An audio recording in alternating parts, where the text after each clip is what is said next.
हाय पिलामाने समस्त को ओडिया सर ओबी YouTube channel को स्वागत। यही भिडियोटी सप्तम श्रेणी पिलामाननक पई समस्त जानिथिबो ओडिशा आदर्श विद्यालय वार्षिक परीक्षा चली अछि। आगो को सप्तम श्रेणी ओडिया विषय मध्य परीक्षा रही ताकू दृष्टि रखी यही भिडियोटी प्रस्तुत। यही भिडियो रे गत 3 वर्ष मध्य आसीथिबा 2 मार्किया प्रश्नपत्र जेते सब आसीथिला से समस्त प्रश्नपत्र उपरे आज आम आलोचना करिबा।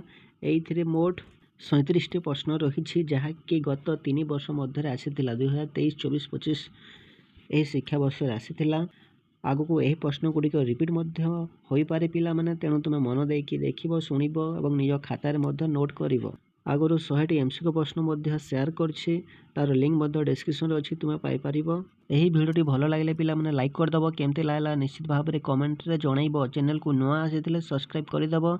ओडिया सर ओबी व्हाट्सएप चैनल अछि, जो माने ये पर्यंत सही चैनल को फॉलो करिन डिस्क्रिप्शन रे दिया लिंक ऊपर क्लिक कर तुम फॉलो करि पारिबो। चलो आम विलंब न करी भिडियोटी आरंभ करिबा। देखि पारछो पिला माने प्रथम प्रश्न, श्रीकृष्ण किपरि यशोदांकर सुखर कारण थिले? उत्तर हेबो वृद्ध बयस श्रीकृष्ण परि संतान यशोदांक जीवनर सर्वस्व एवं एकमात्र संबल थिले। तांको पई कृष्ण थिले नयन प्रतिमा सदृश। कृष्ण तांको पई अंधार लौड़ी और दरिद्र धन परि थिले। एहीपरि भावे कृष्ण तांको जीवनर समस्त सुखर कारण थिले। द्वितीय प्रश्न, माता यशोदा काहेकि चिंतित हो पड़िछंती? उत्तर हेबो स्नेहमयी माता यशोदा कृष्णଙ୍କ बनरू फेरिबा विलंबरे अधीरा हो पड़िछंती।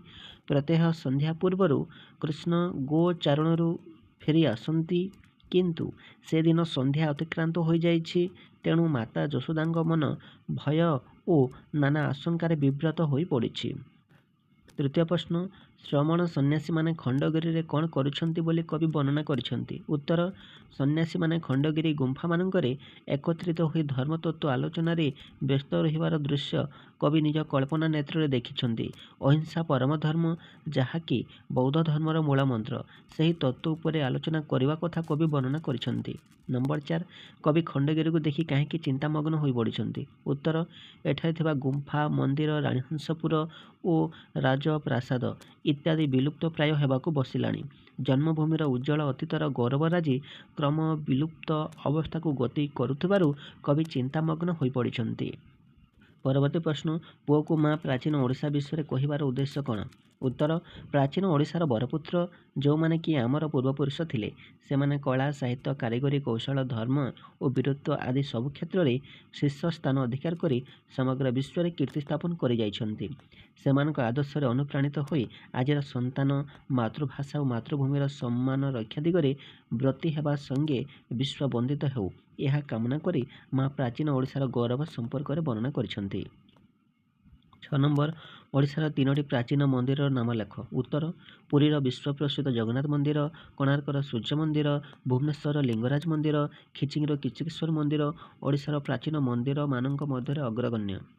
7 नंबर, छोट मोर गाँटी कवितार आलुओ ठारू अंधार भल काहेकि कुहा जाइछि? उत्तर मेघुआ रातिर अंधार जुलिजुलिया पोकर मिंजी मिंजी आलोक समस्त को आनंद देइथाए। अंधकार नथिले आलोकर महानता अनुभूत होई पारंता नाही। हुएत सेइथिपाई कवि आलोक अपेक्षा अंधार को भल बोली कहिछंती। परवर्ती प्रश्न, ग्रामर केउ केउ जिनिस तांको जीवन देइछि? उत्तर पल्ले प्रकृतिर प्रतिटी उपादान कविंको जीवन को धन्य करिछि। विशेषकर गाँ माटीर पानी पवन तांको जीवनी शक्ति प्रदान करिछि। कवि अनुभव करिछंती सते जेपरि जन्मभूमिर जल तांको शिरा प्रशिरारे रक्त होई बोही चलिछि एवं पल्लीर मुक्त पवन तांको निश्वास प्रश्वास चल प्रचल होई तांको जीवन प्रदान करिछि। नंबर 9, बालतवीर बोली काहेकि कुहा जाइछि? उत्तर मात्र 12 वर्ष बयसर छोटिया बालकटिए बाजी राउत बयस एते छोट हेले मध्य ब्रिटिश पुलिस फौजर हुकुम को नालिया को एवं मृत्युर धमक से खातिर करी नाही। वीर बाजी बाजी राउत निजर अपूर्व साहसिकता कर्तव्य निष्ठापरता प्रदर्शन करी तार अमूल्य जीवन को देश पाई जेपरि भावे उत्सर्ग करिगला, सेथिपाई से इतिहास रे चिर अमर हो रहीगला। सेथिपाई तांको बालुत वीर बोली कुहा जाइछि। ପରବର୍ତ୍ତୀ ପ୍ରଶ୍ନ, କେଉଁମାନଙ୍କର ଆଖିକୁ ଅସୁର ଆଖି କୁହାଯାଇଛି ଓ କାହିଁକି? ଉତ୍ତର, ମଣିଷକୁ ପୋକ ମାଛି ପରି ମନେ କରୁଥିବା ସେ ଇଂରେଜ ଫୌଜର ଚାହାଣୀକୁ କବି ଅସୁର ଆଖି ବୋଲି କହିଛନ୍ତି।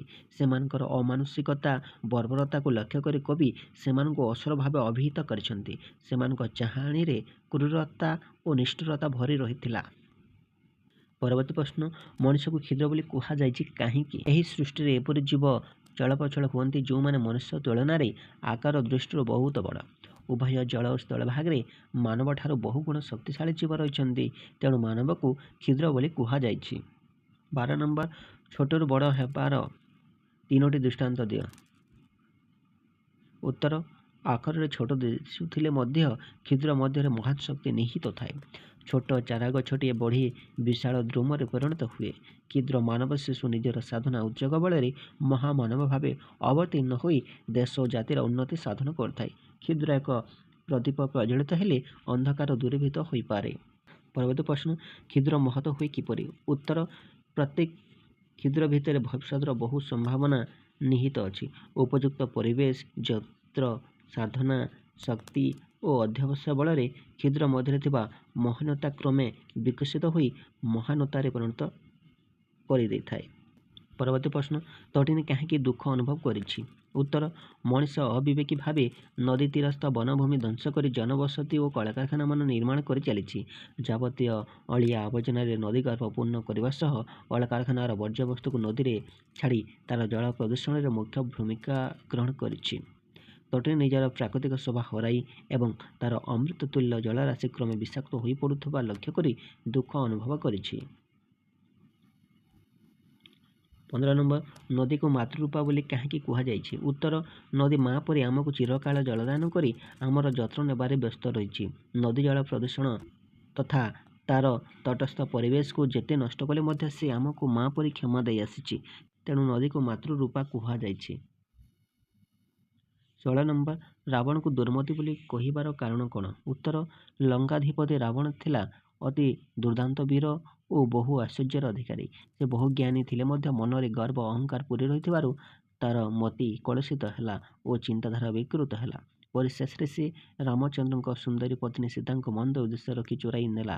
ଏହିପରି ରାବଣର ମତି ଓ ଚିନ୍ତାଧାରା କଳୁଷିତ ହୋଇଥିବାରୁ ରାବଣକୁ ଦୁର୍ମତି ବୋଲି କୁହାଯାଇଛି। ପରବର୍ତ୍ତୀ ପ୍ରଶ୍ନ, ହରିହର ଓକିଲାତି ବିଦ୍ୟା କାହିଁକି ପଢ଼ିଲେ ନାହିଁ? ଉତ୍ତର, ସେ କାଳରେ ଓକିଲାତି ପାଠର ବହୁତ ମର୍ଯ୍ୟାଦା ଥିଲା। ଏହା ଏକ ଲାଭଜନକ ପେଶା ହୋଇଥିବାରୁ ତାଙ୍କ ନନା ମହାଦେବ ବ୍ରହ୍ମା ପୁଅକୁ ଓକିଲ କରିବାର ଅଭିଳାଷ ପୋଷଣ କରିଥିଲେ। ହରିହର ମଧ୍ୟ କିଛିଦିନ ଓକିଲାତି ପାଠ ପଢ଼ିଥିଲେ, କିନ୍ତୁ ତାଙ୍କ ଓକିଲାତି ବ୍ୟବସାୟ ଆଡ଼କୁ ମନ ମୋଟେ ଗଲା ନାହିଁ। ତେଣୁ ସେ ଓକିଲାତି ପଢ଼ା ଛାଡ଼ି ଶେଷ ପରୀକ୍ଷା ନ ଦେଇ ଚାଲି ଆସିଲେ। ପରବର୍ତ୍ତୀ ପ୍ରଶ୍ନ, ଯମ ନଚିକେତାଙ୍କୁ ରତ୍ନମାଳା ପିନ୍ଧାଇ ଦେଲେ କାହିଁକି? ଉତ୍ତର, ନଚିକେତାଙ୍କର ସାହସ ଓ ଧୈର୍ଯ୍ୟ ଦେଖି ଯମରାଜ ବିସ୍ମିତ ହେଲେ। ନଚିକେତାଙ୍କୁ ସଂସାର ଲୋକଙ୍କର ଦୁଃଖ ଦୁର୍ଦ୍ଦଶା ପାପ ଦୂର ହେବାର ମନ୍ତ୍ର ଓ ଯଜ୍ଞ ବିଧି ଶିକ୍ଷା ଦେଲେ। ଯମରାଜ ନଚିକେତାଙ୍କ ପ୍ରଖର ସ୍ମରଣ ଶକ୍ତି ଦେଖି ଅତ୍ୟନ୍ତ ସନ୍ତୁଷ୍ଟ ହୋଇ ଆନନ୍ଦ ଚିତ୍ତରେ ତାଙ୍କ ବେକରୁ ରତ୍ନମାଳା ବାହାର କରି ନଚିକେତାକୁ ପିନ୍ଧାଇ ଦେଲେ। ପରବର୍ତ୍ତୀ ପ୍ରଶ୍ନ, ଯମରାଜା ତୃତୀୟ ବରରେ କ'ଣ ପ୍ରାର୍ଥନା କରିବା ପାଇଁ ନଚିକେତାଙ୍କୁ କହିଥିଲେ? ଉତ୍ତର ହେବ, ଯମରାଜା ନଚିକେତାଙ୍କର ଜ୍ଞାନ ବୁଦ୍ଧିମତ୍ତା ଓ ମହତ୍ ଅଭିଳାଷ ଅନୁଭବ କରି ଅତ୍ୟନ୍ତ ପ୍ରୀତ ହୋଇଥିଲେ। 2ଟି ବରରେ ନଚିକେତା ନିଃସ୍ୱାର୍ଥପର ଭାବରେ ଅନ୍ୟମାନଙ୍କ ପାଇଁ ବର ପ୍ରାର୍ଥନା କରିଥିବାରୁ ଯମରାଜା ତୃତୀୟ ବରରେ ତାଙ୍କ ନିଜ ପାଇଁ କିଛି ମାଗିବାକୁ କହିଥିଲେ। ପରବର୍ତ୍ତୀ ପ୍ରଶ୍ନ, ନଚିକେତାଙ୍କ ପ୍ରଥମ ବର କ'ଣ ଥିଲା? ଉତ୍ତର, ପ୍ରଥମ ବରରେ ନଚିକେତା ତାଙ୍କ ବିରହରେ ସନ୍ତାପିତ ପିତାଙ୍କର ଦୁଃଖ ମୋଚନ କରିବା ପାଇଁ ଯମରାଜାଙ୍କୁ ନିବେଦନ କରିଥିଲେ ଏବଂ ଯମପୁରରୁ ଫେରିବା ପରେ ପିତା ତାଙ୍କୁ ପୂର୍ବ ପରି ସ୍ନେହରେ ଗ୍ରହଣ କରି ନେବାକୁ ବ୍ୟବସ୍ଥା କରିବାକୁ ଉକ୍ତ ବରରେ ନିବେଦନ କରିଥିଲେ। ପରବର୍ତ୍ତୀ ପ୍ରଶ୍ନ, ସଡ଼କ ସତର୍କତା ସମ୍ପର୍କରେ ଆମେ ସଚେତନ ହେବା କାହିଁକି? ଉତ୍ତର, ଆମେ ନିଜର ତଥା ଦେଶର ଧନ ଜୀବନର ସୁରକ୍ଷା ପାଇଁ ସଡ଼କ ସତର୍କତା ସମ୍ପର୍କରେ ସଚେତନ ହେବା ଉଚିତ। ପରବର୍ତ୍ତୀ ପ୍ରଶ୍ନ, କେତେବେଳେ ଚାଷ ଜମି ଓ ଗୃହପାଳିତ ପଶୁ କମିଯିବେ? ଉତ୍ତର, ପୃଥିବୀରେ ଅତ୍ୟଧିକ ଜନସଂଖ୍ୟା ବୃଦ୍ଧି ହେଲେ ବସବାସ ପାଇଁ ଜାଗାର ଆବଶ୍ୟକତା ପଡ଼ିବ। ଏହା ଫଳରେ ଗୃହପାଳିତ ପଶୁଙ୍କ ପାଇଁ ଚାରଣଭୂମି ମିଳିବ ନାହିଁ କିମ୍ବା ଖାଦ୍ୟ ଉତ୍ପାଦନ ପାଇଁ ଆବଶ୍ୟକ ଚାଷ ଜମି ମଧ୍ୟ ମିଳିବ ନାହିଁ। ଏଣୁ ଚାଷ ଜମି ଓ ଗୃହପାଳିତ ପଶୁ ସଂଖ୍ୟା କମିଯିବ। ପରବର୍ତ୍ତୀ ପ୍ରଶ୍ନ, କେଉଁ କେଉଁ ଖାଦ୍ୟରୁ ଶ୍ୱେତସାର ଓ ସ୍ନେହସାର ମିଳେ? ଧାନ, ଗହମ, ବାଜରା, ମାଣ୍ଡିଆ ଏବଂ ଆଳୁ ଆଦିରୁ ଆମକୁ ଶ୍ୱେତସାର ଜାତୀୟ ଖାଦ୍ୟ ମିଳିଥାଏ। ସୋରିଷ, ଚିନାବାଦାମ, ସୂର୍ଯ୍ୟମୁଖୀ ଆଦି ତୈଳବୀଜରୁ ଆମକୁ ସ୍ନେହସାର ଜାତୀୟ ଖାଦ୍ୟ ମିଳିଥାଏ। ପରବର୍ତ୍ତୀ ପ୍ରଶ୍ନ, ଗରିବ ଚକୁଳିଆ ପଣ୍ଡା ଓ ତା ମା ଧନୀ ହେଲେ କିପରି? ଉତ୍ତର, ଚୋର ଦଳ ଚୋରି କରି ଆଣିଥିବା ସିନ୍ଦୁକକୁ ବୁଢ଼ୀ ବାରି ଦୁଆରେ ରଖି ବଣ୍ଟାବଣ୍ଟି କରିବାକୁ ବିଚାର କଲେ। ଏହି ସମୟରେ ମାଡ଼ ହାଣ୍ଡିଟି ଉପରେ ଜଣେ ଚୋରର ଦୃଷ୍ଟି ପଡ଼ିଗଲା। ସେଥିରେ କ'ଣ ଅଛି ଜାଣିବାକୁ ସେ ହାଣ୍ଡିଟିକୁ ଆଣି ସମସ୍ତଙ୍କ ମଝିରେ ରଖି ପଲମଟିକୁ ଖୋଲିଦେଲା। ସଙ୍ଗେ ସଙ୍ଗେ ସମସ୍ତଙ୍କ ଉପରେ ମାଡ଼ ବୃଷ୍ଟି ହେଲା।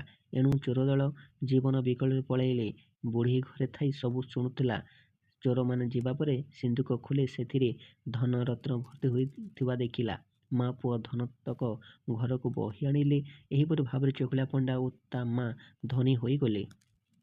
ପରବର୍ତ୍ତୀ ପ୍ରଶ୍ନ, ଭୀମ ଦାସଙ୍କୁ ନିଜ ଉଆସକୁ ନେଇ ରାଜା ତାଙ୍କ ପାଇଁ କ'ଣ କଲେ?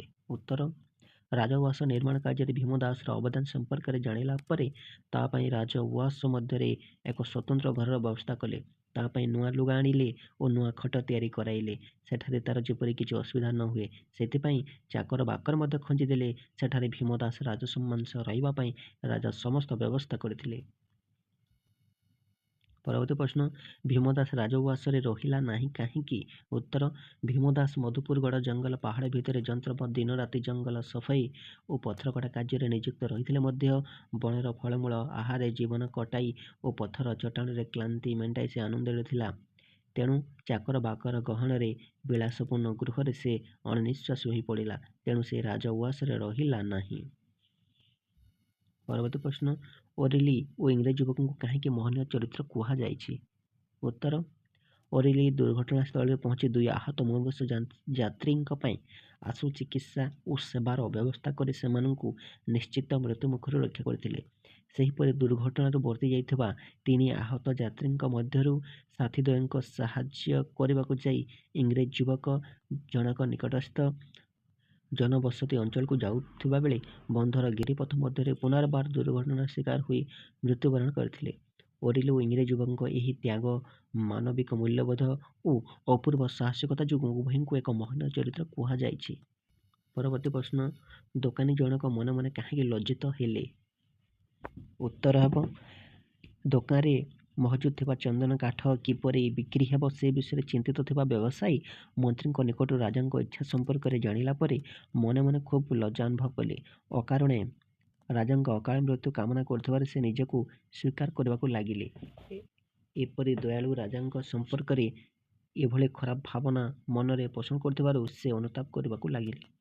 ପରବର୍ତ୍ତୀ ପ୍ରଶ୍ନ, ପ୍ରଥମେ ଦୋକାନୀ ଜଣଙ୍କୁ ଦେଖି ରାଜାଙ୍କର କ'ଣ କରିବାକୁ ଇଚ୍ଛା ହେଲା? ଉତ୍ତର, ଦୋକାନୀ ଉପରେ ଦୃଷ୍ଟି ପଡ଼ିଲା ମାତ୍ରେ ରାଜାଙ୍କ ମନରେ ଭାବାନ୍ତର ସୃଷ୍ଟି ହେଲା।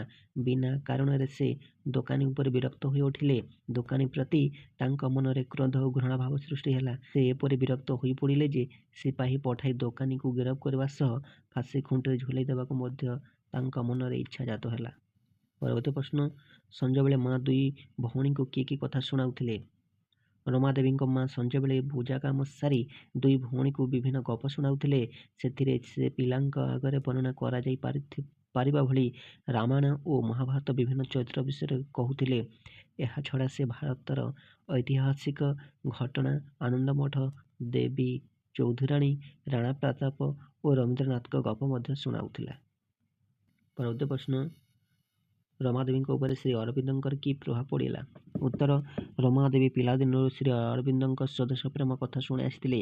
ସେ ବାସ୍ତବରେ ତାଙ୍କୁ ଦେଖିନଥିଲେ ମଧ୍ୟ ଦେଶ ପାଇଁ ସର୍ବସ୍ୱ ତ୍ୟାଗ କରିବାକୁ ହେବ ଏପରି ଭାବନା ତାଙ୍କ ମନରେ ବିପ୍ଳବୀ କରିଥିଲା। ପୁନଶ୍ଚ ମା'ଙ୍କଠାରୁ ଗଳ୍ପ ଶୁଣିବା ଛଳରେ ଅରବିନ୍ଦଙ୍କ ବିପ୍ଳବୀ ଭାବନା ବିଷୟରେ ସେ ଅନେକ କିଛି ଜାଣିପାରିଲେ ଯାହାକି ତାଙ୍କ ଉପରେ ଗଭୀର ପ୍ରଭାବ ପକାଇଥିଲା। ପରବର୍ତ୍ତୀ ପ୍ରଶ୍ନ, ଚାପୁଆନ ଏକ ଯନ୍ତ୍ର ବୋଲି କିପରି ପରିଣତ କରିଥିଲା? ଉତ୍ତର, ଚାପୁଆନ ସାଧାରଣ ପିଲା ଭଳି କେହି ବାପା ମା ନଥିଲେ କିମ୍ବା ତାହାର ସେଭଳି କୌଣସି ନାମକରଣ ନଥିଲେ। ସେ ସ୍ୱପ୍ନ ଅପେକ୍ଷା କେବଳ ବସ୍ତୁବାଦୀ ଚିନ୍ତାଧାରାରେ ବିଶ୍ୱାସ କରୁଥିଲେ। ତା ଜୀବନରେ ସ୍ନେହ, ଭକ୍ତି, ସୁଖ ଦୁଃଖ, ସତ୍ୟ, ଶାନ୍ତି, ଦୟା, କ୍ଷମା ପରି ମାନବୀୟ ଗୁଣ ନଥିଲା। ସେ କେବଳ ସ୍ରଷ୍ଟାର ଆଦେଶ ହିଁ ମାନିଥିଲା ଏବଂ ତା ନିର୍ଦ୍ଦେଶରେ ହିଁ କାମ କରୁଥିଲା। ଏସବୁ ସେ ଯନ୍ତ୍ର ବୋଲି ନିଜକୁ ପ୍ରମାଣିତ କରିଥିଲା। ପରବର୍ତ୍ତୀ ପ୍ରଶ୍ନ, ଅଦ୍ଭୁତ ପିଲାଟି କିପରି ଦେଖାଯାଉଥିଲା? ଉତ୍ତର, ଅଦ୍ଭୁତ ପିଲାଟିର ଚେହେରା ସାଧାରଣ ପିଲାର ଚେହେରାଠାରୁ ଭିନ୍ନ ଥିଲା। ତାହାର ମୁଣ୍ଡ ସାଧାରଣ ପିଲାଙ୍କ ମୁଣ୍ଡ ଅପେକ୍ଷା ବଡ଼ ଥିଲା। ଆଖି ଦୁଇଟି ଜ୍ୱଳନ୍ତ ଅଙ୍ଗାର ଭଳି ଉଜ୍ଜ୍ୱଳ ଦିଶୁଥିଲା ଓ କାନ ଦୁଇଟି ଥିଲା ଅସମ୍ଭବ ଭାବରେ ଲମ୍ବା। ମୁହଁରେ ଗମ୍ଭୀରତା ସହିତ ସେ ଦେହରେ ଅଦ୍ଭୁତ ପୋଷାକ ପିନ୍ଧିଥିଲା। ପରବର୍ତ୍ତୀ ପ୍ରଶ୍ନ, ନାରାୟଣ ସିଂ ରାଜା ହେଲା ପରେ କାହିଁକି ଚାରିଆଡ଼େ ଅସନ୍ତୋଷ ଦେଖାଦେଲା? ଉତ୍ତର, ନାରାୟଣ ସିଂ ଥିଲେ ପ୍ରଜାଙ୍କର ସ୍ୱାର୍ଥ ବିରୋଧୀ। କେବଳ ଇଂରେଜ ସରକାର ଓ କେତେକ ପ୍ରଭାବଶାଳୀ ବ୍ୟକ୍ତିଙ୍କୁ ଛାଡ଼ିଦେଲେ ସଂଖ୍ୟାଗରିଷ୍ଠ ଆଦିବାସୀ ସମ୍ପ୍ରଦାୟ ପ୍ରତି ସେ ସମ୍ପୂର୍ଣ୍ଣ ଉଦାସୀନ ଥିଲେ। ତେଣୁ ନାରାୟଣ ସିଂ ରାଜା ହେଲା ପରେ ଚାରିଆଡ଼େ ଅସନ୍ତୋଷ ଦେଖାଦେଲା। ପରବର୍ତ୍ତୀ ପ୍ରଶ୍ନ, ଜୟରାଜଗୁରୁଙ୍କ ମା ତାଙ୍କ ପୁଅ ପାଇଁ କି କି ସ୍ୱପ୍ନ ଦେଖୁଥିଲେ? ଉତ୍ତର, ଜୟରାଜଗୁରୁଙ୍କ ମାଙ୍କର ଇଚ୍ଛା ଥିଲା ଯେ ଜୟୀଙ୍କୁ ବିବାହ କରାଇ ଘରକୁ ବୋହୂଟି ଆଣିଲେ ତାଙ୍କର ଦୁଃଖ ଲାଘବ ହେବ। ପୁନଶ୍ଚ ମାଙ୍କ ଇଚ୍ଛା ଥିଲା ପିତାଙ୍କ ପରେ ଖୋର୍ଦ୍ଧା ରାଜାଙ୍କର ରାଜଗୁରୁ ପଦବୀରେ ଜୟୀ ଅଧିଷ୍ଠିତ ହେବ। ପୁଅ ପାଇଁ ଜୟୀ ମାଙ୍କ ଏଭଳି ସ୍ୱପ୍ନ ଦେଖୁଥିଲେ। 36 ନମ୍ବର, ପ୍ରଧାନ ଶେଷରେ କିପରି ନିଜର ଭୁଲ ବୁଝିପାରିଲେ? ଉତ୍ତର, ସତ୍ୟର ଆକ୍ସିଡେଣ୍ଟ ପରେ ପ୍ରଧାନ ନିଜର ପୁଅକୁ କିପରି ବଞ୍ଚାଇବେ ସେଥିପାଇଁ ବ୍ୟସ୍ତ ହୋଇଛନ୍ତି। ହେଲେ ବୁଲା ବା ରହିମର ରକ୍ତ ନେଇ ତାଙ୍କ ପୁଅ ଭଲ ହେଉ ବୋଲି ସେ ଚାହିଁ ନାହାନ୍ତି। ଯେତେବେଳେ ତାଙ୍କ ରକ୍ତ ଓ ଶିକ୍ଷକଙ୍କ ରକ୍ତ ସତ୍ୟ ରକ୍ତ ସହ ନ ମିଶିଛି ସେତେବେଳେ ସେ ବାଧ୍ୟ ହୋଇ ସତ୍ୟ ଦେହରେ ବୁଲା ରକ୍ତ ଦେଇ ପୁଅକୁ ଭଲ କରାଇଛନ୍ତି। ସତ୍ୟର ଜୀବନ ବଞ୍ଚାଇବାକୁ ବୁଲା ଓ ରହିମର ଆଗ୍ରହ ଦେଖି ତାଙ୍କ ମନରେ ପରିବର୍ତ୍ତନ ଆସିଛି। ସେ ନିଜର ଭୁଲ ବୁଝିପାରିଛନ୍ତି। ସବୁ ପିଲାଙ୍କର ଯେ ପଢ଼ିବା ପାଇଁ ସମାନ ଅଧିକାର ରହିଛି ଏ କଥାକୁ ଶେଷରେ ସେ ମାନି ନେଇଛନ୍ତି। ପରବର୍ତ୍ତୀ ପ୍ରଶ୍ନ, ଶେଷ ପ୍ରଶ୍ନ ପିଲାମାନେ, ବୁଲା ଓ ରହିମ ଶିକ୍ଷକଙ୍କ ସହିତ କ'ଣ କଥାବାର୍ତ୍ତା ହେଲେ? ଉତ୍ତର, ବୁଲା ଓ ରହିମ ସ୍କୁଲ ଘରେ ପ୍ରବେଶ କରି ଚକ୍ ଧରି ଶିକ୍ଷକଙ୍କ ଛବି ଆଙ୍କୁଥିଲା ବେଳେ ଶିକ୍ଷକ ସେଠାରେ ପହଞ୍ଚିଲେ। ଶିକ୍ଷକଙ୍କୁ ଦେଖି ସେମାନେ ଭୟରେ ପଳାଇ ଯିବା ପାଇଁ ଚାହିଁଲା ବେଳେ ଶିକ୍ଷକ ସେମାନଙ୍କୁ ଭୟ ନ କରିବା ପାଇଁ କହିଥିଲେ। ସେମାନଙ୍କୁ ପାଖକୁ ଡାକି ସେ ସେମାନଙ୍କ ବିଷୟରେ ବୁଝିଥିଲେ। ଏତେ କମ୍ ବୟସରୁ କାମ କରି ପେଟ ପୋଷୁଥିବା କଥା ଜାଣି ଦୁଃଖ ପ୍ରକାଶ କରିଥିଲା। ସେମାନଙ୍କୁ ପାଠ ପଢ଼ାର ଲାଭ କ'ଣ ବୁଝାଇଥିଲେ। ସେମାନଙ୍କୁ ତା ପରଦିନଠାରୁ ଘଣ୍ଟାଏ ଘଣ୍ଟାଏ ସ୍କୁଲକୁ ଆସି ପାଠ ପଢ଼ି ଯିବାକୁ କହିଥିଲେ। ଏ ଥିଲା ପିଲାମାନେ 2 ମାର୍କିଆ ପ୍ରଶ୍ନପତ୍ର ଯାହାକି ଗତ 3 ବର୍ଷ ମଧ୍ୟରେ ଆସିଥିଲା। ଆଉ ପିଲାମାନେ ଭିଡ଼ିଓଟି କେମିତି ଲାଗିଲା ନିଶ୍ଚିତ ଭାବରେ କମେଣ୍ଟରେ ଜଣାଇବ। ଚ୍ୟାନେଲକୁ ନୂଆ ଆସିଥିଲେ ସବସ୍କ୍ରାଇବ୍ କରିଦେବ। ଓଡ଼ିଆ ସାର୍ ରବି ହ୍ୱାଟ୍ସଆପ୍ ଚ୍ୟାନେଲ୍ ଅଛି, ଯେଉଁମାନେ ଫଲୋ କରିନ ଫଲୋ କରିଦେବ ପିଲାମାନେ। ପୁଣି ଦେଖା ହେବା ପିଲାମାନେ ଆଉ ଏକ ଭିଡ଼ିଓରେ। ସମସ୍ତଙ୍କୁ ବହୁତ ବହୁତ ଧନ୍ୟବାଦ।